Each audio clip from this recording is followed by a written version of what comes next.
பால் என்பது மொழி, பஞ்சென்பது பதம் பாவையர்கண்,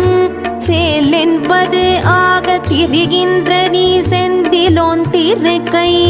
மேலென்கிளை கொற்ற மயூரவென்கிளை வெற்றி தண்டை,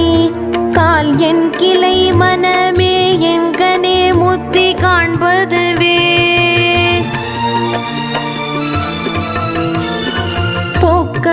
குடிலில் புகுதா வகை புண்டரீகத்தினும், செக்கச்சி வந்த கழல் வீடு தந்தருள் சிந்து வெந்து,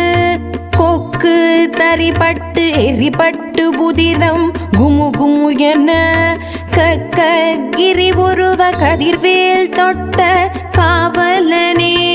கிளைத்து புறப்பட்ட சூர்மார்பு உடன் கிரி ஊடுருவ, தொலைத்து புறப்பட்ட